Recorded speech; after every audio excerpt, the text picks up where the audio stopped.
Tuhan atas ibadah pada pagi hari ini. Terima kasih Tuhan, terima kasih. Hanya di dalam nama Tuhan Yesus Kristus. Amin. Mari bersama-sama kita berdoa kepada Tuhan.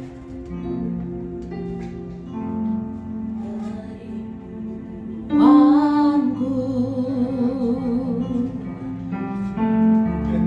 datang padamu, Allah mulia.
Kalau kita masih ada sampai hari ini, semua karena kasih anugerah Tuhan, semua karena kebaikan Tuhan yang diberikan bagi kita Bapak Ibu.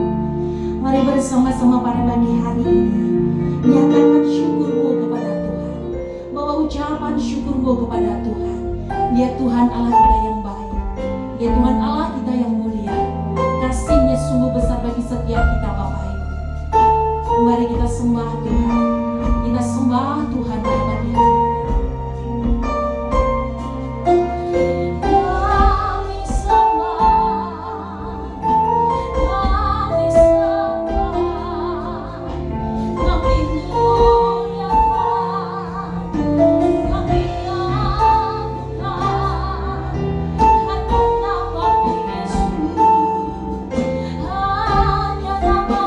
Yesus yang layak dipuji semua.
bagi setiap kami Tuhan. Terima kasih Tuhan. Ini kami mau bersorak-sorai meninggikan nama-Mu. Yang siap bersorak-sorai meninggikan Tuhan Yesus, semua katakan amin. Semua katakan amin. Berikan sorak-sorai bagi nama Tuhan Yesus kita. Amin. Bapak Ibu percaya bahwa Tuhan Yesus kita ajaib. Kasih-Nya selalu tidak berubah bagi setiap kita. Amin. Haleluya. Mari bersama-sama kita bertepuk tangan bagi Tuhan Yesus kita.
Suara Bapak Ibu terkasih dalam Tuhan. Kasih Tuhan tidak pernah berubah dalam hidup kita Bapak Ibu. Meskipun mungkin kasih kita berubah, tetapi kasih Tuhan tidak pernah berubah dalam hidup kita. Amin. Oh, sekali lagi katakan, tak berubah kasih-Nya. Setiap hari bertambah indahnya. Sampai bumi berlalu dan habislah ragaku. Yesusku akan bagi. Kami semua lagi katakan, tak berubah kasih-Nya. Setiap hari bertambah indahnya. Sampai bumi berlalu dan habislah ragaku. Yesusku akan bagi. Katakan sampai bumi berlalu dan habislah ragaku. Yesusku akan bagi. Katakan ajaib bagi. Yesusku akan bagi. Katakan Yesus ajaib bagi. Yesusku akan bagi. Orang mulai dari Tuhan Yesus kita. Amin. Haleluya. Tetap percaya bahwa Tuhan Yesus kita selalu ajaib. Amin. Kasih-Nya tidak pernah berubah bagi kita. Amin. Haleluya.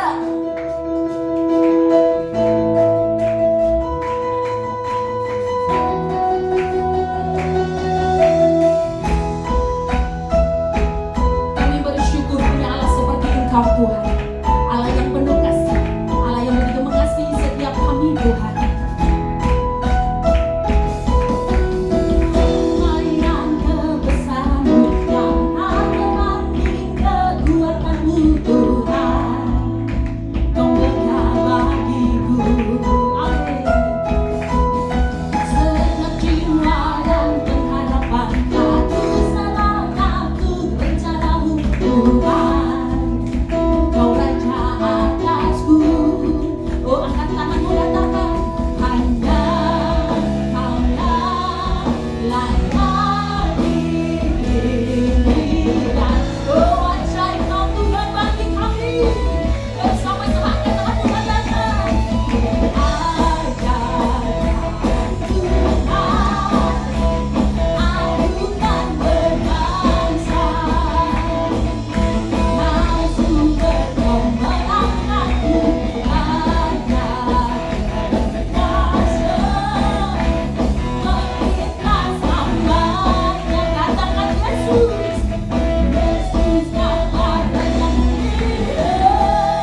ajaib, sanggup menyembuhkan, sanggup memulihkan. Amin.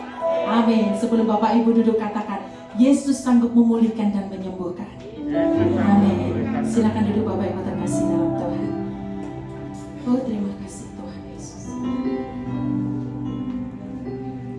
Sungguh ajaib perbuatan-Mu bagi setiap kami ya Tuhan. Sungguh tak terukur kasih-Mu bagi setiap kami Tuhan. Terima kasih Tuhan buat kasih-Mu yang besar yang Kau berikan bagi setiap kami Tuhan. Terima kasih Tuhan Yesus. Oh, haleluya Yesus. Yesus Tuhan, mulialah nama-Nya. Yesus Allahku, besar kasih-Nya. Dahulu, sekarang, dan sampai selamanya, kasih-Nya tak pernah berubah. Yesus Tuhan, mulialah nama-Nya. Yesus Allahku, besar kuasa-Nya.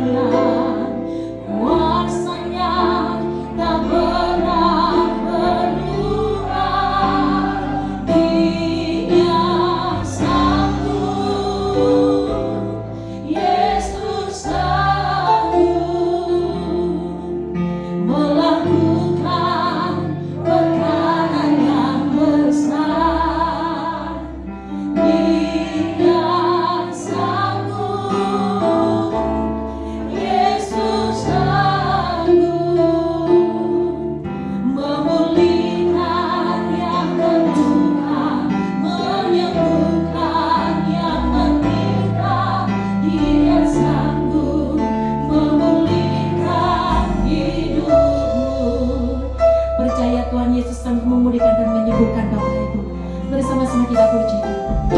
Yesus Tuhan, mulialah namanya. Yesus Allahku, besar kasih-Nya. Dahulu, sekarang, dan sampai selamanya. Kasih-Nya tak pernah berubah. Sekali lagi pujikan Yesus Tuhan. Yesus Tuhan, mulialah namanya. Yesus Allahku, besar kuasa-Nya. Dahulu, sekarang, dan sampai selamanya. Kuasa-Nya tak pernah berubah. Dia sanggup, Yesus sanggup melakukan perkara yang besar. Dia sanggup, Yesus sanggup memulihkan yang terluka, menyembuhkan yang menderita. Dia sanggup memulihkan hidupmu. Dia sanggup, Yesus sanggup melakukan perkara yang besar. Dia sanggup, Yesus sanggup memulihkan yang terluka, menyembuhkan yang menderita. Dia sanggup memulihkan hidupmu. Sungguh kami percaya Tuhan, Kau sanggup melakukan segalanya Tuhan bagi setiap kami Tuhan. Kami percaya Tuhan, Kau sanggup memulihkan setiap hati kami Tuhan. Kami percaya Tuhan, Kau sanggup menyembuhkan setiap hati kami Tuhan. Kami mau tetap percaya hanya padamu Tuhan. Kami mau tetap berharap hanya padamu Tuhan. Karena Kau sumber segalanya bagi setiap kami Tuhan. Mari dengan kerendahan hati sekali lagi saya undang bagi diri Bapak Ibu. Tetap dalam menyembah Tuhan. Tetap percaya kepada Tuhan. Bersama-sama kita memujikan. Dia sanggup, Yesus sanggup. Dia sanggup, Yesus sanggup melakukan perkara yang besar. Dia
yakin dan percaya Engkau masih mampu, Engkau masih sanggup melakukan segala keajaiban dalam hidup kami, Tuhan.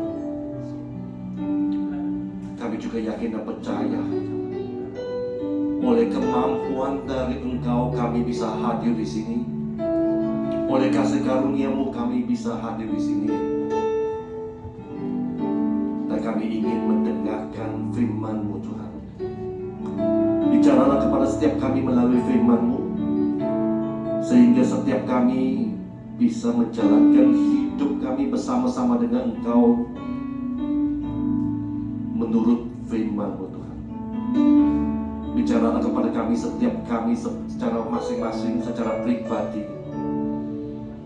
Dan biarlah kami dikuatkan, dimampukan, disanggupkan untuk menjalankan hidup kami bersama dengan Engkau melalui firman-Mu. Di dalam nama Tuhan Yesus kami berdoa. Amin.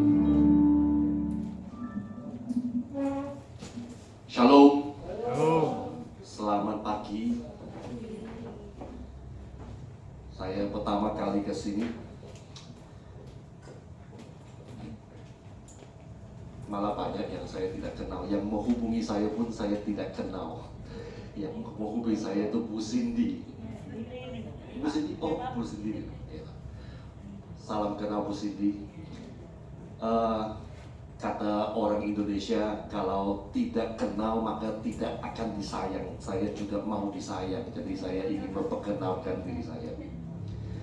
Nama saya Hugh Chong Chi.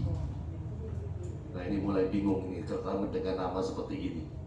Nama saya Hugh Chong Chi. Nama lengkapnya itu nama bahasa Tionghoa. Itu karena saya bukan warga negara Indonesia. Saya berasal dari Malaysia. Ya, supaya Anda gampang ingat saya, ingat aja hiu, seperti ikan hiu di laut itu. Ya, di laut itu masih ganas, saya sudah tidak ganas. Sebelum bertobat ganas, tapi sekarang sudah tidak, sudah jinak. Saya sudah cukup lama di Indonesia, sudah hampir 20 tahun. Hampir 20 tahun di Indonesia. Saya melayani di sebuah gereja yang kecil di ruko dekatnya Panjang ya, dekat gereja petani yang besar itu. Sehari-hari saya juga seorang pengusaha. Saya membangun perumahan dan juga ada satu kafe kecil di Mei, Cafe Excelso, ya, yang di Mei itu bersama dengan beberapa teman pelayanan kita membangun satu tempat di mana kita mengambil sebagian dari keuntungan untuk melayani.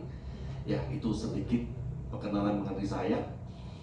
Tadi saya mendengar pujian yang terakhir itu, Yesus sanggup, Yesus mampu memulihkan, menyembuhkan, dan memang semua itu.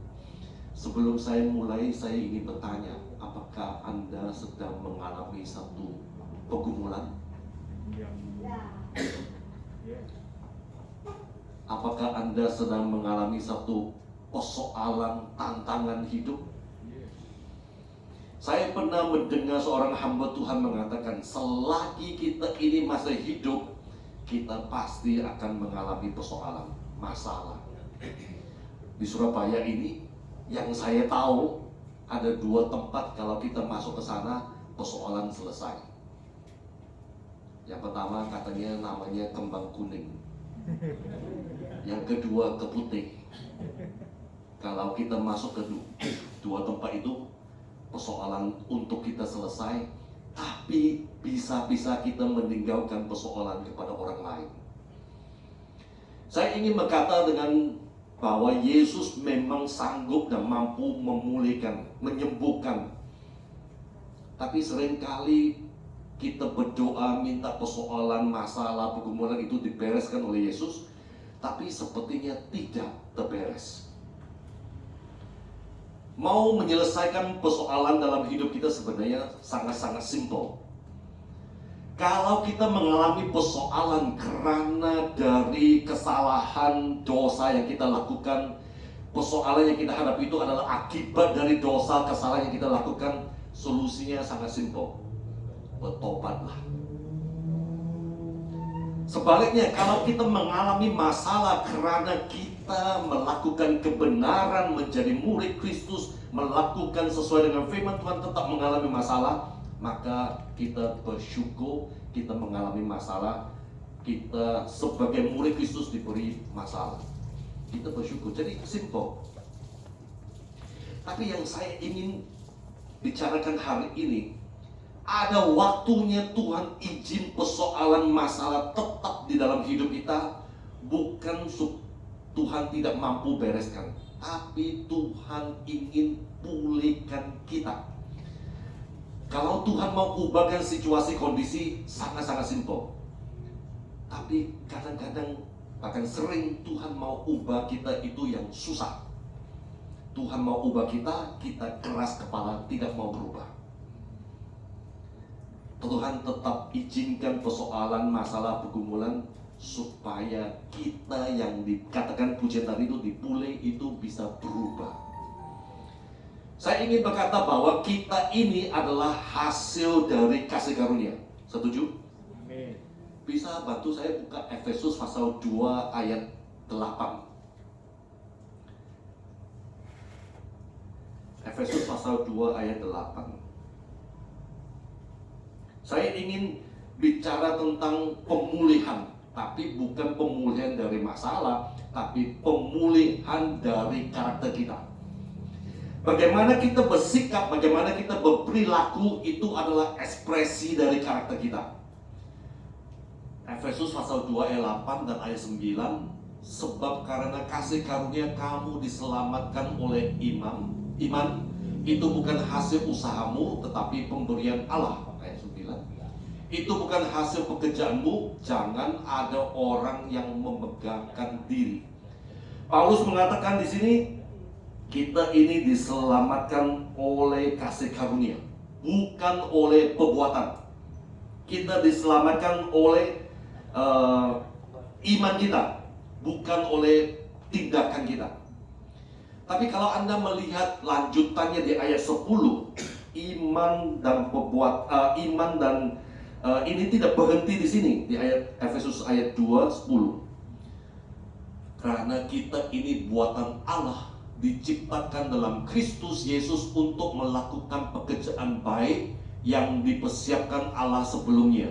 Ia mau supaya kita hidup di dalamnya. Lihat, kasih karunia iman tidak berhenti sampai kita hanya terima, tetapi itu berlanjut untuk melakukan pekerjaan yang baik.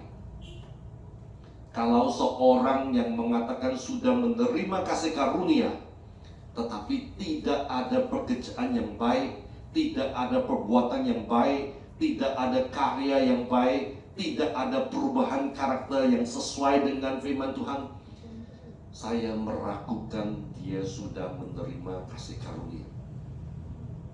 Lihat, kasih karunia tidak berhenti kita diselamatkan.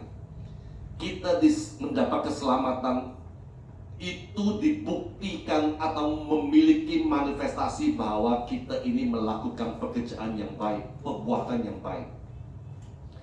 Kalau saya mengatakan perbuatan yang baik itu bukan untuk keselamatan, tetapi itu adalah hasil dari keselamatan.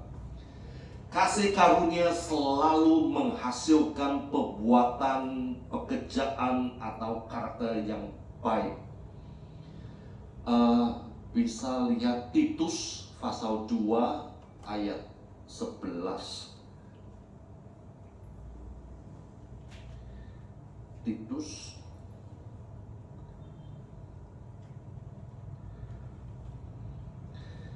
apakah bisa tampilkan beberapa ayat langsung, umpama Titus pasal 2 ayat 11 sampai 14? Nggak bisa ya? Ini isi worship. Iya, betul. Ya, ada di optionnya, bisa tik, bisa tampilkan beberapa. Nggak apa-apa. Titus pasal 2 ayat 11. Ini ya, kita melihat lagi kasih karunia ini.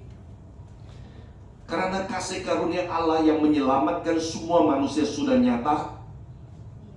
Sebelum saya lanjut, saya bertanya, apakah Anda yakin Anda sudah menerima kasih karunia? Apakah Anda yakin kasih karunia yang menyelamatkan sudah nyata bagi Anda?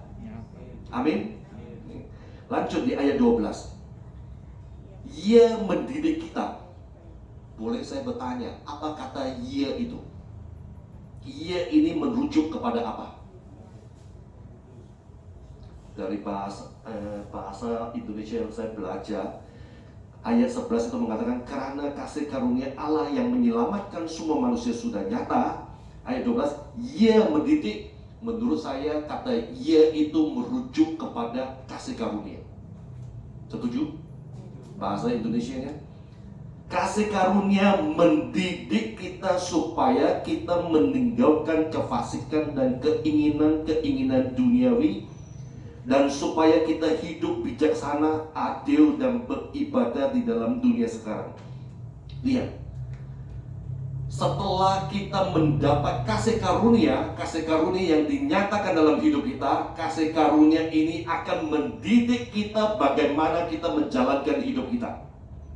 Artinya ada perubahan, ada pemulihan yang dari karakter yang tidak bagus, yang lama, dalam bahasa di sini adalah karakter yang kefasikan, karakter yang keinginan-keinginan duniawi. Sekarang kasih karunia itu mendidik kita untuk hidup bijaksana, adil, dan beribadah dalam dunia sekarang.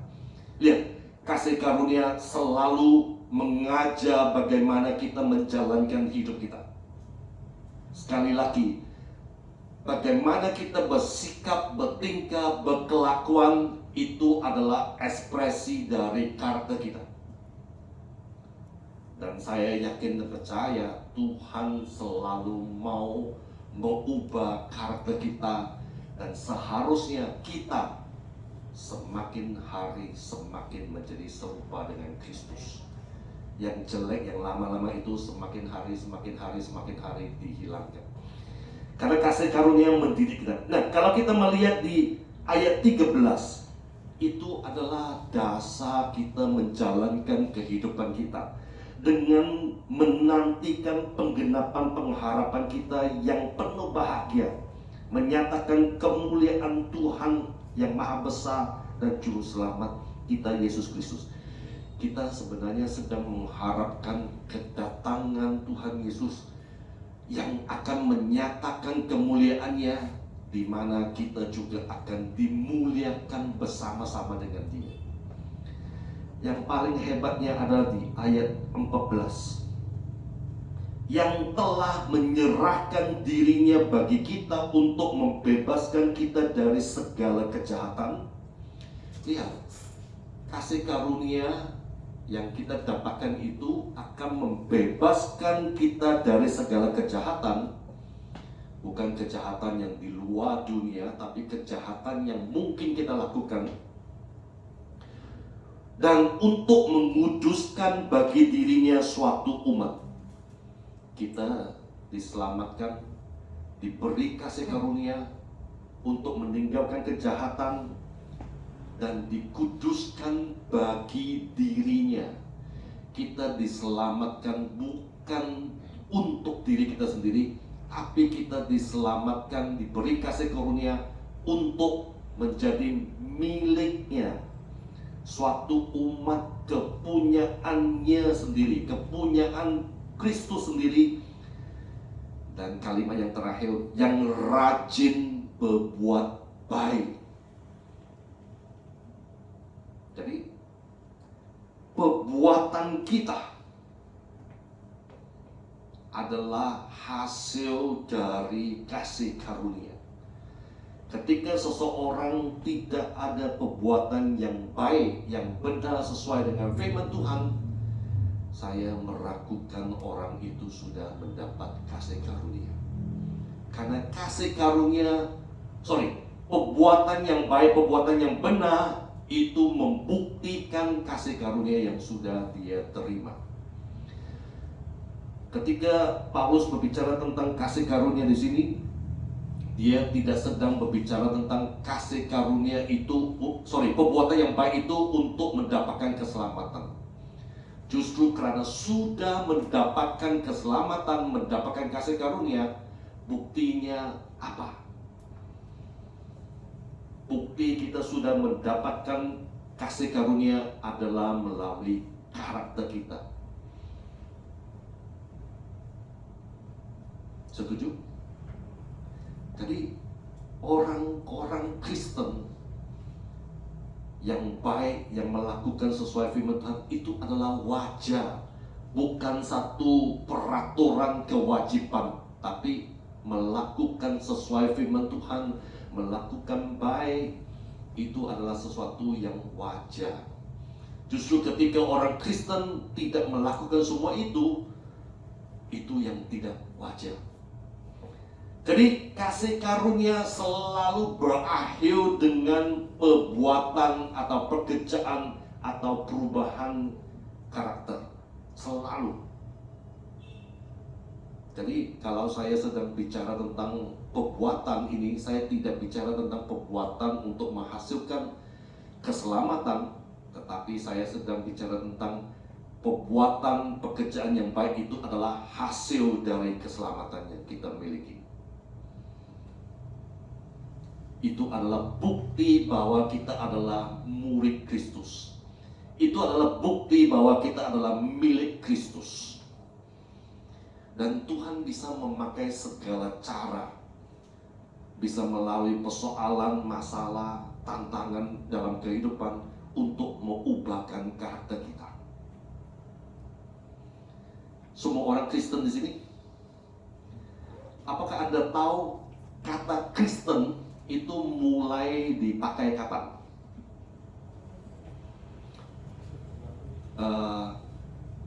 Kisah Para Rasul pasal 11 ayat 26.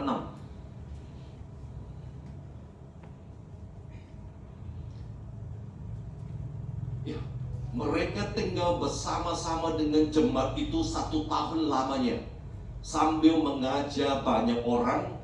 Di Antioquia lah murid-murid itu untuk pertama kalinya disebut Kristen. Jadi sejak di Kisah Para Rasul, murid-murid Yesus itu disebut Kristen. Boleh saya tanya, menurut Anda, apa itu ciri-ciri orang Kristen? Apa? Penuh kasih. Ada yang lain? Ciri-ciri orang Kristen. Tapi kasih itu susah ya. Saya bayangkan beberapa tahun yang lalu di Jakarta kata ada demo 7 juta orang. Bisa bayangkan gak ya, kalau tiba-tiba Tuhan bicara kepada saya, disuruh untuk mengasihi 7 juta orang yang demo itu, gampang atau susah ya? Susah juga ya. Ada yang lain, ciri-ciri orang Kristen itu apa? Murid-murid di Antioquia itu disebut Kristen. Ada sekurang-kurangnya 2 ciri orang Kristen. Yang pertama itu memiliki kasih Kristus. Yang kedua memiliki kuasa Kristus. Kasih Kristus dan kuasa Kristus. Tadi kita menyanyi Yesus ajaib. Yesus adalah kasih.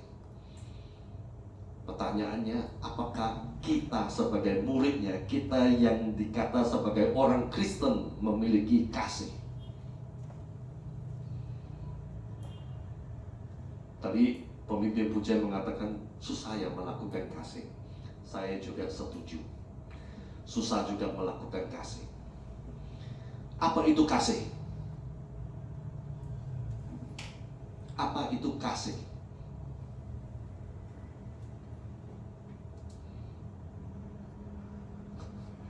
Susah juga ya, apa itu kasih? Bisa buka 1 Korintus pasal 13 ayat 4 dan selanjutnya. Saya rasa Anda pasti pernah membaca itu. 1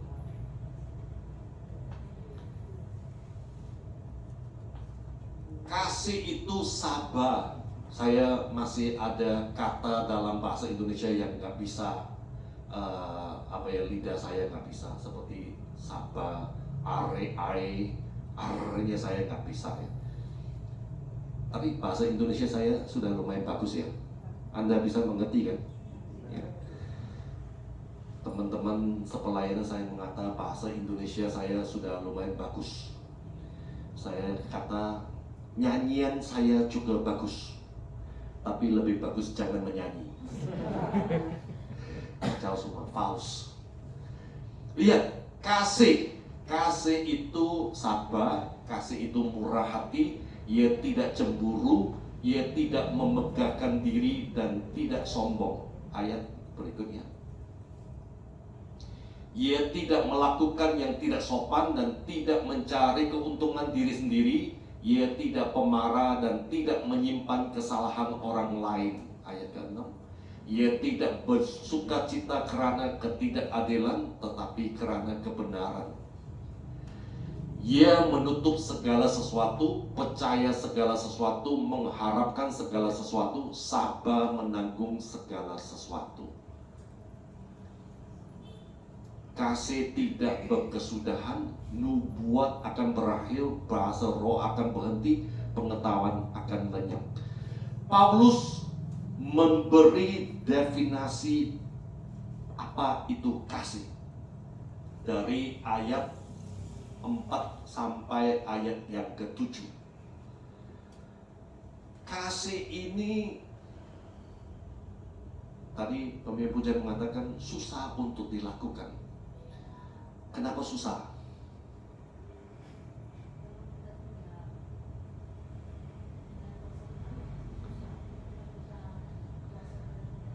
Oke. Apakah kita sudah punya kuasa Tuhan? Sudah. Bisa bantu buka Roma pasal 5 ayat 5. Roma pasal 5 ayat 5. Ya. Dan pengharapan tidak mengecewakan, karena kasih Allah telah dicurahkan di dalam hati kita oleh Roh Kudus yang telah dikaruniakan kepada kita. Kalau Anda lihat ayat ini, yang perlu Anda tanyakan diri sendiri, yang pertama, apakah Roh Kudus sudah dicurahkan kepada Anda dan saya? Sudahkah Anda memiliki Roh Kudus? Sudah atau belum? Kalau sudah, ayat ini mengatakan ketika Roh Kudus dikaruniakan kepada kita, kasih itu dicurahkan bersama dengan itu. Artinya Anda yang saya sudah memiliki Roh Kudus juga memiliki kasih. Tapi kasih ini perlu dipraktekkan supaya kasih ini bisa dilihat, dirasa oleh yang lain. Kasih itu adalah kurikulum sekolah kehidupan kita. Dan dalam kasih itu ada beberapa unsur yang kita baca tadi di 1 Korintus pasal 13. Kalau bisa 1 Korintus pasal 13 ayat 4 sampai 6 itu dimunculkan semua. Saya ingin mengatakan bahwa kasih itu adalah kurikulum sekolah kehidupan kita, di mana kasih karunia itu sedang mendidik bagaimana kita menjalankan hidup kita. Allah kita adalah kasih, dan kalau Anda dan saya mengaku bahwa kita ini adalah anak Allah, maka kita juga seharusnya memiliki kasih. Ada yang berkata, anak burung itu tidak perlu diajar untuk terbang, karena dia pasti bisa terbang karena dia anak burung. Ikan tidak perlu diajar untuk bagaimana berenang, dia pasti bisa berenang karena dia anak ikan. Demikian juga anak Allah tidak perlu diajar kasih, karena anak Allah sudah memiliki kasih. Tetapi kasih ini perlu dipraktekkan, perlu dilatih.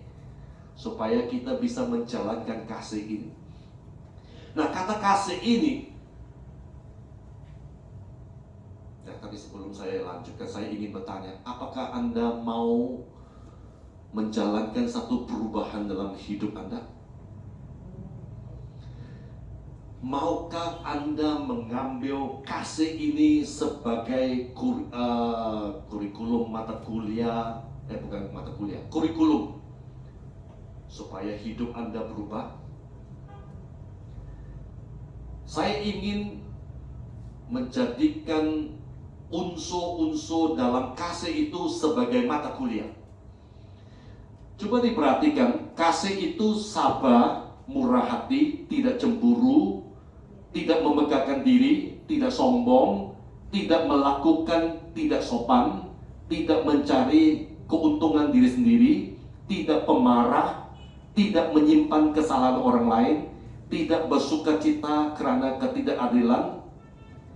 Kata-kata sabar, murah hati, cemburu, memegah diri, sombong, melakukan tidak sopan, mencari keuntungan diri sendiri, pemarah, menyimpan kesalahan orang lain, ketidakadilan, itu dijadikan sebagai mata kuliah untuk dipraktekkan dalam kehidupan Anda sehari-hari. Contoh, tadi saya mengatakan saya berasal dari Malaysia, saya lahir dan besar di Malaysia. Saya dari keluarga yang sangat-sangat sederhana. Papa saya hanya seorang koki, ibu saya seorang ibu rumah tangga. Jadi dari keluarga yang sangat-sangat sederhana, hidupnya sangat sederhana, itu membuat saya menghargai apa yang saya miliki itu dengan sangat-sangat ketat. Apalagi kalau bicara tentang uang. Kalau di Malaysia itu pakai ringgit, kalau saya mendapat 1 ringgit, saya akan coba mempertahankan 1 ringgit itu ya dengan menjadi bahasa Indonesia pelit. Saya punya sikap yang bertahun-tahun sejak dari kecil menjadi orang yang tidak murah hati. Ketika saya belajar tentang bagaimana kasih karunia itu selalu menghasilkan pekerjaan yang baik, menghasilkan perubahan karakter, saya belajar Tuhan saya adalah kasih, saya sudah memiliki kasih, saya harus menjadikan kasih sebagai karakter saya. Tapi mau melakukan kasih itu susah. Jadi saya pecah-pecahkan satu kasih itu sebagai kurikulum. Dalam kurikulum itu ada mata kuliah. Tahun-tahun waktu saya mulai bertobat, saya mulai berkata saya mau belajar murah hati. Susah, kadang-kadang katakan punya uang 100.000, mau kasih orang 100.000, aduh susah sekali. Oh nggak bisa, coba-coba 90, oh berat juga, 90.000 juga susah mau kasih. Turun 10.000 aja. Praktek 1 kali, ternyata waktu kasih bantuan orang 10.000, lihat muka orang itu sukacita, gembira sekali. Wah, saya ikut senang. Berikutnya kalau ada orang minta pertolongan bantuan, saya belajar pemurah hati, memberi 20.000. Ketika melihat orang itu terberkati, sukacita, wah saya juga senang. Lama-lama seiring waktu bertahun-tahun, saya sekarang lumayan pemurah hati. Belum sempurna, masih belajar.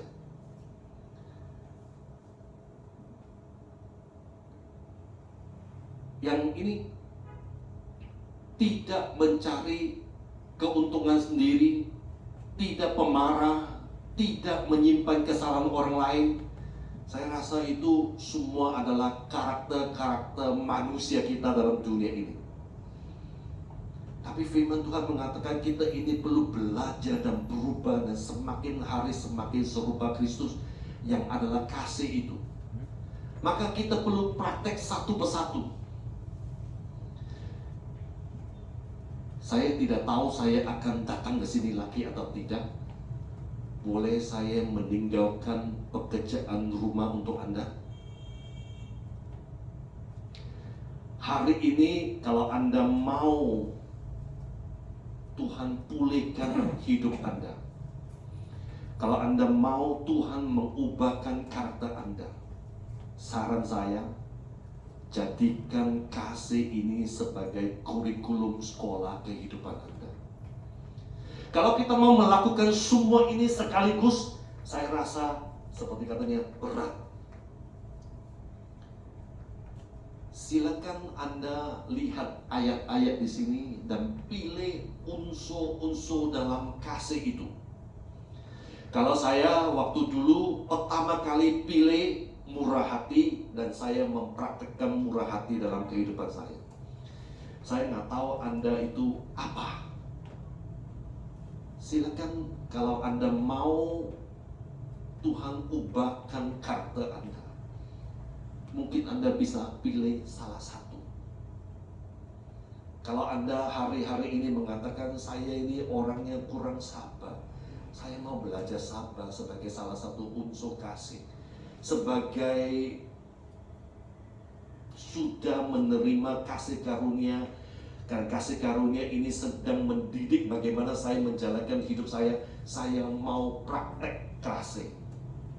Atau yang lain, silakan ambil waktu sebentar, baca beberapa ayat ini dan lihat unsurnya.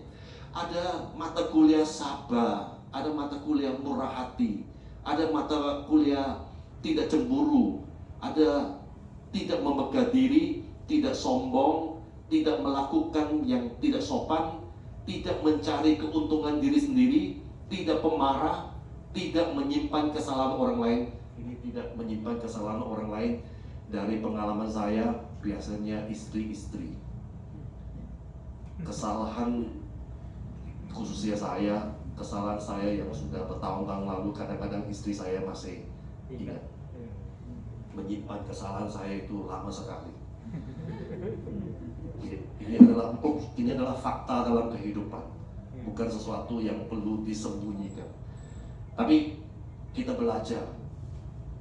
Secara manusia, istri saya masih menyimpan. Tapi sekarang ketika dia belajar ini, dia juga berapa menit, berapa detik kemudian langsung berubah lagi. Ya. Tidak bersuka cita karena ketidakadilan, tetapi karena kebenaran. Silakan ambil waktu sebentar untuk pilih.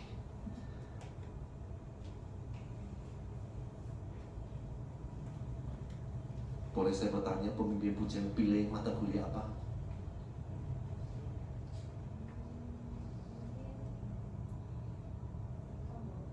Sombong. Iya. Makanya tadi itu kasih karunia itu mendidik, menjauhi dari duniawi. Dunia itu kalau bicara tentang status jabatan, ya mau status pekerjaan, status ekonomi, status pendidikan, jabatan, itu bisa membuat kita sombong. Tapi ketika kita melihat Yesus yang kita sembah, Raja di atas segala raja, yang maha segalanya, rela meninggalkan takhta kemuliaannya, menjadi serupa dengan kita untuk membebaskan kita dari belenggu dosa. Siapa kita yang mau sombong? Nah, kalau pemimpin pujian mau pilih sombong, maukah mulai sekarang sampai nggak tahu kapan selesainya praktek untuk tidak sombong, praktek untuk merendahkan diri, merendah hati, praktek. Mungkin nanti ada suatu kejadian ketika kita pulang dari sini yang bisa membuat kita sombong, kita belajar untuk merendahkan diri. Saya bertanya satu, biasanya kalau kita gereja nggak besar dan waktu punya, saya akan bertanya hampir semua. Tapi hari ini saya tidak ingin bertanya semua supaya tidak habiskan banyak waktu sini. Saya bertanya satu dan bertanya kepada orang lain, Itu supaya kita ini sebagai komunitas orang percaya, komunitas orang Kristen, dan khususnya dalam satu gereja. Dan kalau Anda mau mengaku satu dengan yang lain, saya sedang ambil mata kuliah Sapa, saya sedang ambil mata kuliah tidak cemburu atau apapun itu, mari yang tahu apa yang kita sedang belajar itu, dan kita tahu orang lain sedang belajar itu, jangan saling menjatuhkan, tetapi saling memberi dorongan, saling memberi dukungan, supaya kita ini bisa bertumbuh dan semakin hari memiliki kasih yang kita belajar itu. Contoh, kalau nanti satu hari pemimpin pujian Anda merasa mulai sombong, dinasehati, Anda sedang ambil mata kuliah tidak sombong, Anda sedang belajar tidak sombong, diingatkan supaya belajar lagi. Mungkin dalam sepasang suami istri, istri sedang belajar tidak menyimpan kesalahan orang lain. Kalau Anda sebagai suami melihat istri Anda tiba-tiba ungkit lagi kesalahan orang lain masa lalu, sebagai suami jangan mengejek, tetapi ingatkan, Anda sedang belajar tidak menyimpan kesalahan orang lain, masa lalu biar berlalu, nggak usah diungkit-ungkit lagi.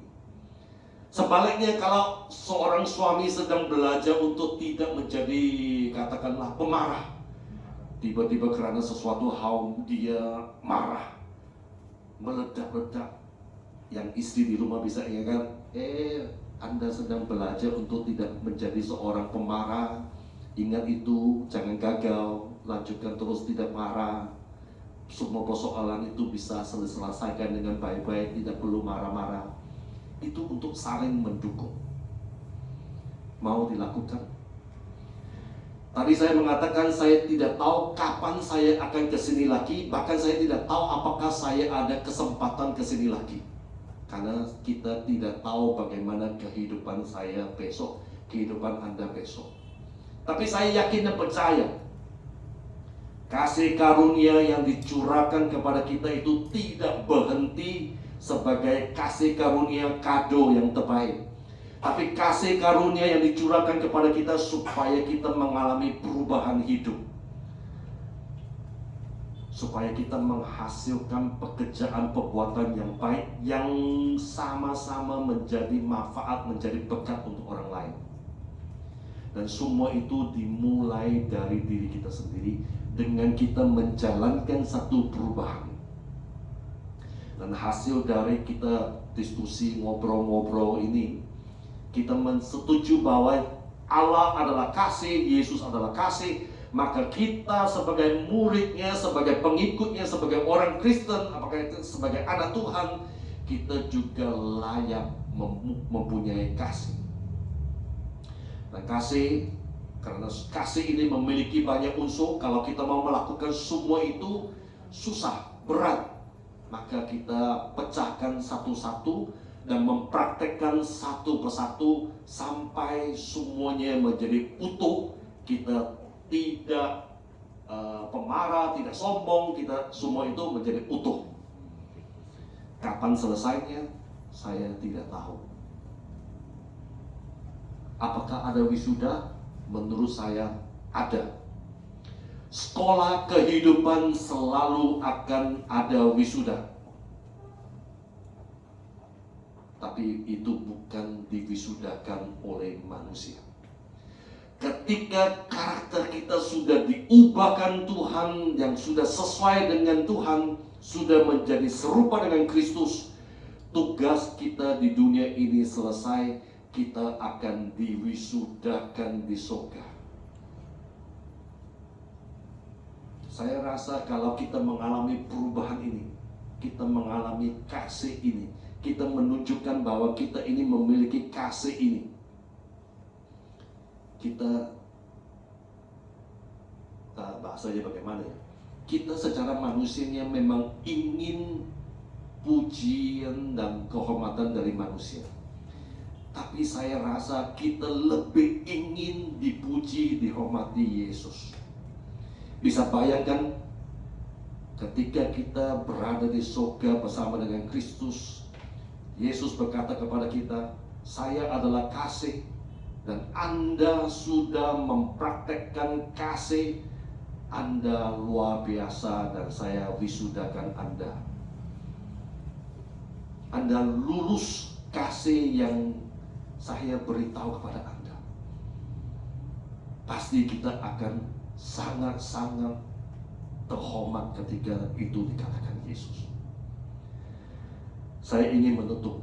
Ciri orang Kristen itu memiliki karakter Kristus dan kuasa Kristus. Hari ini saya tidak bicara tentang kuasa Kristus, tapi bicara tentang karakter Kristus. Salah satu karakter Kristus yang paling menonjol adalah kasih. Maka kita ini juga perlu mempraktekkan kasih. Anda yang sudah memilih dari satu mata kuliah apapun itu, silakan dipraktek. Kapan selesai belajar tentang ini, kita tidak tahu. Kasih karunia selalu menghasilkan perbuatan yang baik. Boleh dengan menunjuk tangan supaya saya tahu apakah semua di sini sudah pilih salah satu unsur dari kasih. Kalau sudah pilih, silakan angkat tangan. Gak apa-apa, angkat tangan tinggi-tinggi aja. Banyak yang belum pilih ya. Gak apa-apa, nanti dibaca ulang dan dipilih. Mari kita berdoa.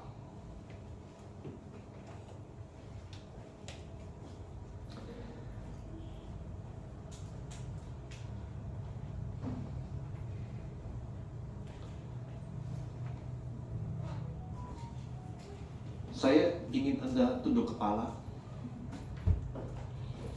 dan renungkan sejenak. Kita ini yang disebut sebagai orang Kristen, yang seharusnya memiliki kasih Kristus.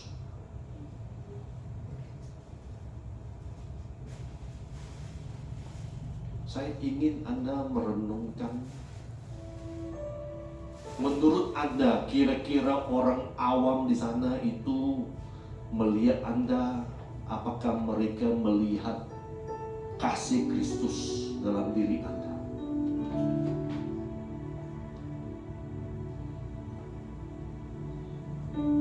Saya tahu untuk menjalankan kasih Kristus itu tidak gampang. Dan kalau saudara-saudara merasa untuk menjalankan kasih Kristus itu sulit, tidak gampang dilakukan, Anda bisa ambil waktu sebentar, datanglah kepada Tuhan yang hadir di sini hari ini. Sampaikan kepada Tuhan dalam doa Anda, akui di hadapan Tuhan bahwa Anda belum sanggup, belum mampu melakukan kasih itu. Berdoalah, minta Tuhan berikan kemampuan itu. Berdoalah, minta Tuhan untuk memberi Anda suatu kekuatan untuk melakukan itu. Silakan ambil waktu sebentar.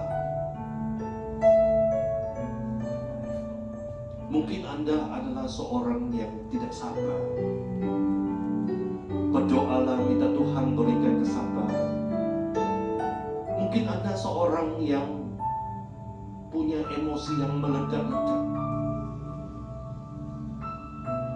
Mintalah Tuhan bantu Anda menjadi seorang yang tidak pemarah, dan seterusnya.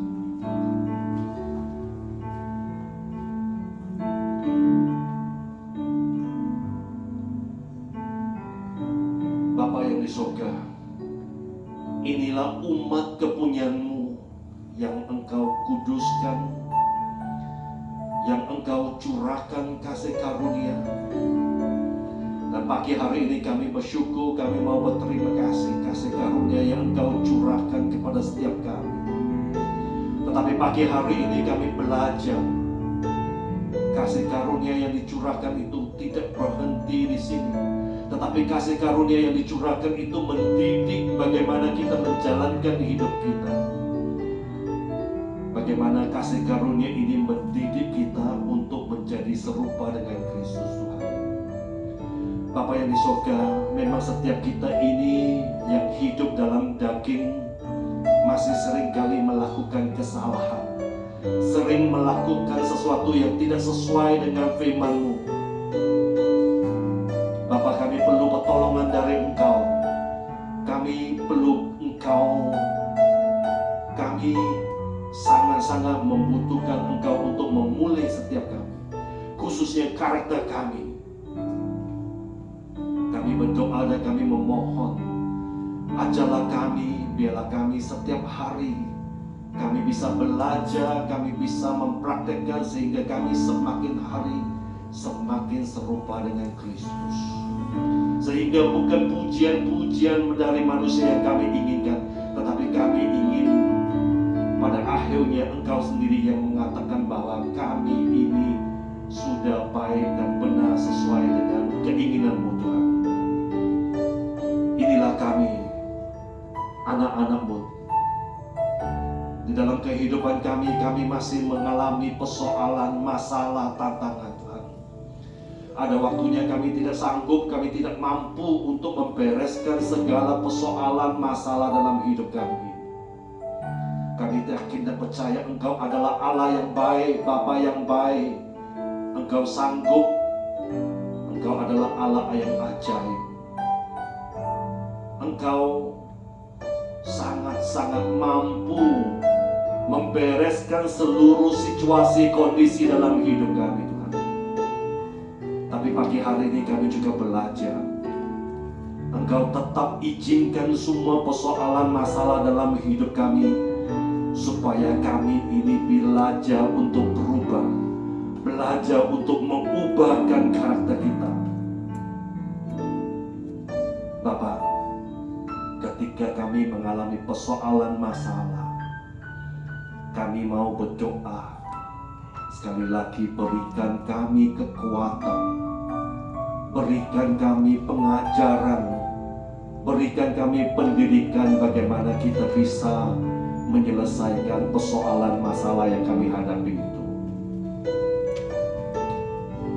Bapa,